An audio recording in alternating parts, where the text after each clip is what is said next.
Alright guys, welcome back to another Dragonheir video. In today's video, I want to show you guys one of the most broken new support champion in the game.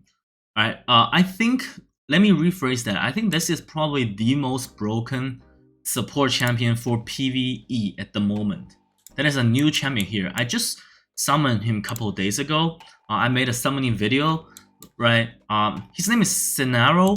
Like, the funny thing is, when a new season opens, we have the summon event here, right? We have like 20 tickets from the previous season where 10 pulls, 10 summons is gonna guarantee you a legendary.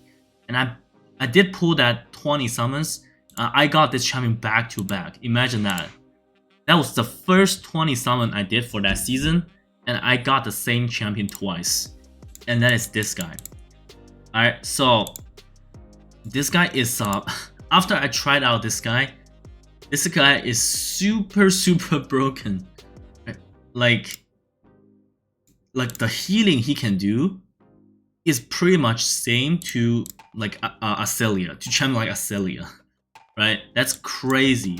And you don't even need to build him with enlightenment because his healing is scale off of attack, right? So which means you don't really need enlightenment artifact. You're just gonna use attack artifact or skill haste, like, and he has this very broken passive, right? So when the hero skill hit an enemy, there's 50% chance of inflicting attack penalty on them, and this cannot be resisted, which means you don't need to build any accuracy. This debuff is guaranteed. So actually 75%, right after book. Which means this is probably the only champion in the game.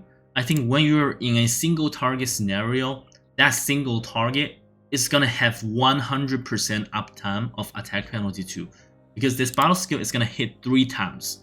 So 3 times of 75% chance, it's not gonna miss. It's pretty much not going to miss. Okay? And he has this ultimate which marks an ally and gives them invincibility, immune to all damage. And when this expires, it's gonna pretty much heal your entire team to full HP. This is crazy healing. So yeah, luckily I got 3 copies of him. But honestly, I think there's absolutely no need to have inspiration on this guy. Because you're not really gonna build him as a damage dealer. Even though he can put out some decent damage in AoE scenario. Right, this is an AoE skill. Like 760% fire damage to all enemy. That's very good damage. But again, I wouldn't recommend building crit rate because you're gonna still focus on attack, right? If I have the right gear, I'm gonna go with attack, chest plate, and attack gauntlets. The reason I'm using these is it's the second day of clan boss opening on my season, and everybody is like at journey level 16. So our gear is very limited. If I have legendary gear later on in the season, I'll definitely just use attack glove and attack chest plate and just push attack on this guy. Alright, so yeah, I think for all the dungeons and for Vortex, this champion is super broken. On my server, I'm at rank number 3 right now. Like, the competition is getting tougher, I have to admit. I did 16 million damage on the stage 2. It's the second day of clan boss opening, right? Like, the second place, this dude here was from my previous season. We're on the same server. Like, the first guy here, yeah, I guess he's from other server, but they did a server merge, right? So like, this guy's crazy well. Look at this. He has a 5 inspiration Beldo, right? This is exclusive legendary. He summoned this exclusive legendary 6 times. That's crazy. He probably spent like, I will assume like $100,000 US in this game, right? And this guy, another super big whale, using Ice Blast Team. Ice Blast Team is super good. But what I'm using is the Fire Team. I think Fire Team definitely has a potential because this season Fire is with Radiance. So Radiance has some of the best healer or support champion in the game. And then we got this new best support champion in the game, which is Fire Affinity. So I will say Fire Wild Team definitely has a huge potential in this season. Alright, yeah. So I'm going with Flora team. I will show you guys my Vortex team in a bit. But first, let me show you guys the dungeon team. So how this champion can help you guys progress in the dungeon. So the time I'm recording this video, it is the first day of Grave of Venom's opening. So it's the first day, and I have managed to beat stage 8 of Grave of Venom. It's kind of tough, right? Stage 9, I think on the first day it's really impossible right now. So yeah, I haven't found a way to beat stage 9 at day 1, but stage 8 is actually doable. Let me show you guys my team composition. This is not a free-to-play friendly team, right? But I think if you don't have inspiration, this team can beat stage 7. Definitely can beat stage 7. So you guys might wonder why I put this artifact on him. This is very, very important, this artifact. I know, not free-to-play friendly. This is gonna reduce the initial recharge time of battle skill by like 3 seconds, 2.4 seconds. That's it. That's all you need, right? Because when I wasn't using this artifact, my Acelia here, she just will not survive. She just get one shot. Not one shot, she just will be dead within 5 seconds. Right? So that cannot happen. I need to have this battle skills cooldown reduced to like 2 seconds.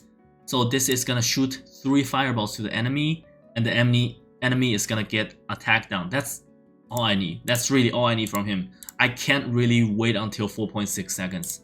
Like on the first day, it is very, very gear intensive. So and I'm using 3 support champion, right? One big shielder, Philosia, and this new guy Scenario, okay, and Acelia. 3 healer, shielder, whatever.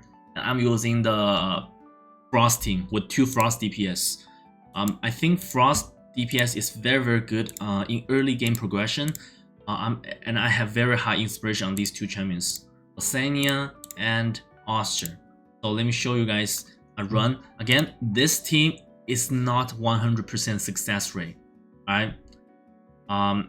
Yeah, if I did not land decrease attack on the boss, this team might fail. I mean, it's day 1, right? And in this game, even if you fail a dungeon run, it is not really a big deal. It doesn't take the energy away from you, right? I'll just try again. So you see how many decrease attack is on the target. This is very, very important. And for this champion, his ultimate gives one ally invincibility, and he will always target the ally with the lowest HP. So yeah, I really hope the developers add a feature where I can just select one ally and give that ally invincibility. That will be much, much easier for both dungeon and clan boss. But I know it might be a little bit hard to implement that type of quality of life change, right? So currently, yeah, there's just no way to predict who is gonna get the invincibility, right? Sometimes Acelia just happen to have a lot of HP, so he gives invincibility to another champion. That's how it works right now. Okay, so for this place, you will need AoE champion, right? Once you get to the end game, you can probably just nuke down the boss in the center, but in early game, you will need AoE to AoE them down. So it's not gonna be a fast run, alright? And I did try to use 1 DPS only. I had to use 4 support champion and 1 DPS, and the DPS wasn't enough. So I think you still need 2 DPS. And just look at the healings. Look at this type of healing he's doing, right?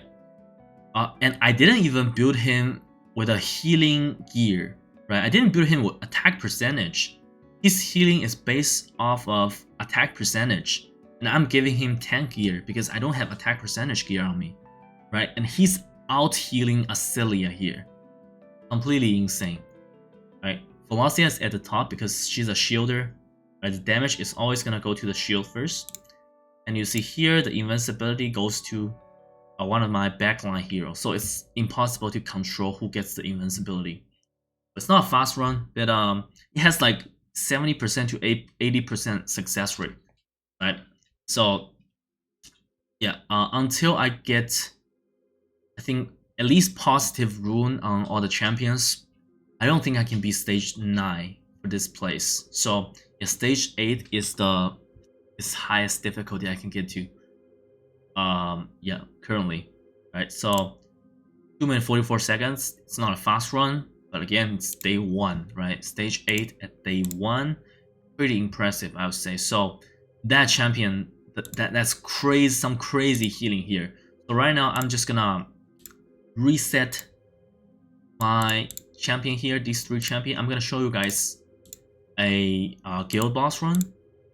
So with this guy, so you guys will see that the vortex boss, the boss himself will get like 100% uptime on attack penalty. All right, I already did it.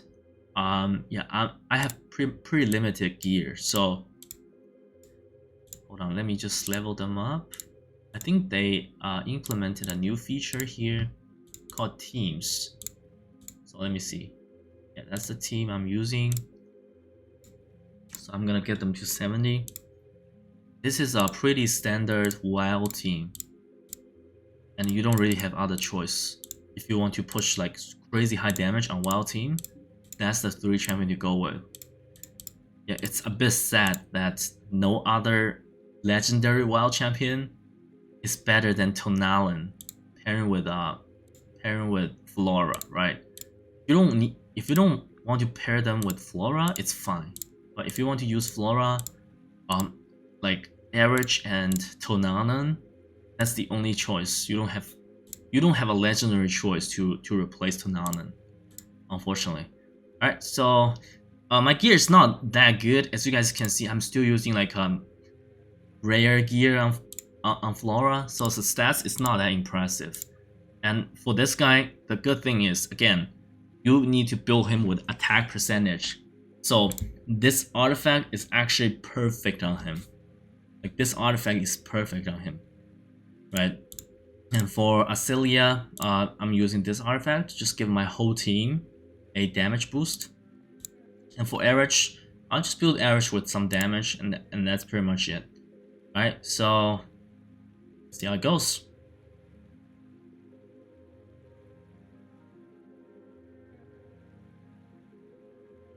Okay, so first, Asilia is gonna use the massive healing before the 3rd skill, but I know it's not necessary to because it's only difficulty 2.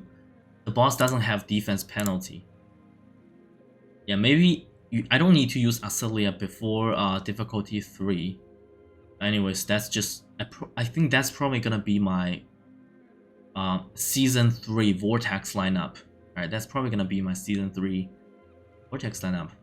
I think fire or wild teams is really good this season. And you guys can see the attack penalty on the boss. It will never run out. Alright, I have 3 times 75% chance to apply it constantly. Alright, and I don't need accuracy to land that. So there's probably like less than 1% chance of it running out for 9 seconds roughly.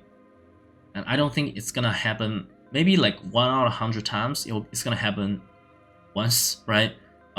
It's just highly unlikely, right? So I'm gonna speed things up a little bit, and I'll be right back.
Alright, so that's pretty much it.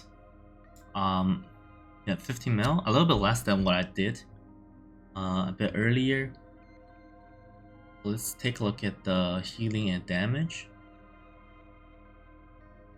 So Flora doing the most damage, and like again, he is out healing Acelia. Yeah, and I'm thinking like maybe I shouldn't use Acelia until stage 3 or stage 4, because the boss doesn't apply defense penalty, right? So there's no reason to build to bring a champion that can do immunity, right? So yeah, anyways, that's pretty much it. Like, this guy is so good when you're progressing in dungeon or when you're doing guild boss, right? Like, even though he has a big sword, but he is a ranged champion. I didn't expect that.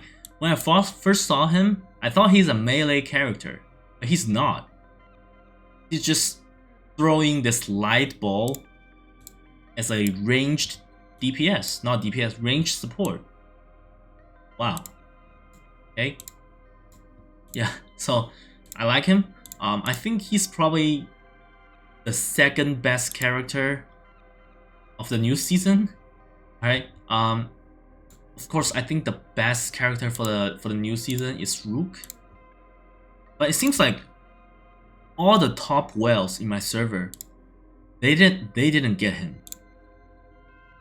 Right, and other than Rook, yeah, I think this is the second best character. The other ones, I just don't really see other people using them a lot. When I take a look at the rank on my server, I just don't see any Rook. This is me. I don't see any corrosion team. It's pretty much everybody is using Ice Blast, right? Everybody's using Ice Blast or Wild. Ice Blast. Yeah, see how many people are using Ice Blast. But I think Wild team is definitely doable in this season. Probably not as good as Ice Blast,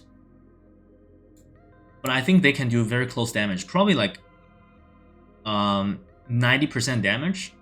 Let's assume the gear is equivalent and inspiration is equivalent. I think a Wild team can do 90% of damage of a Ice Blast team. Alright, so anyways, that will do it for this video. Let me know what you guys think. Which new champion is your guys' favorite? Alright, yeah, I pulled a lot of Hellboy dices this season, and I'm getting tons of duplicate. I probably only got like half of them, right? And I got tons of duplicate. Yeah, I'll just stop. Alright, since like all the top whales, they didn't even get Rook, so I'll just wait until one day that they decide to put those exclusive champions on a summoning event. Alright, so yeah, let me know what you guys think, and I'll see you guys in video soon. Bye.